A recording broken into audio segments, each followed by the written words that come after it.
তুমি জামরুল চুরি করে খাচ্ছ, মালিককে ডাকবো? এই নে ভাই, একটা নে, চুপ থাক। আরে জ্বালাচ্ছিস কেন? তোমার এত বড় সাহস, তুমি জামরুল চুরি করছো?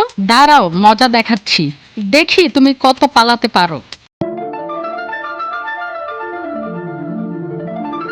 এদের দুজনের মধ্যে আসলে হচ্ছেটা কি? এমন বাঘিনী মেয়ের বিয়ে যে কার সাথে লেখা আছে আল্লাহই জানে।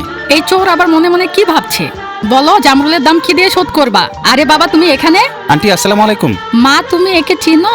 এর চাচার ছেলের সঙ্গে তোর মামাতো বোনের বিয়ে। এই চল, আমাদের তো দেরি হয়ে যাচ্ছে। এটা তোমার জন্য। শোনো, দাঁড়াও, এটা আমার তরফ থেকে। ওয়াও, কত সুন্দর। এই চুরিওয়ালা মেয়েটা কেন বারবার আমার মনে পড়ছে? এটা কি আমার জন্য? তমাল চুরিটা হাত থেকে কেড়ে নিয়ে চলে যায়। সে ফারিয়াদের বাড়িতে গিয়ে দেখে কার সাথে যেন ফারিয়ার বিয়ে ঠিক হয়ে গেছে। হৃদয়টা ভেঙে তমাল সেখান থেকে চলে যায়। ফারিয়া তাকে দেখে তার পিছু নেয়, কিন্তু তমালকে আর সেখানে দেখতে পায় না।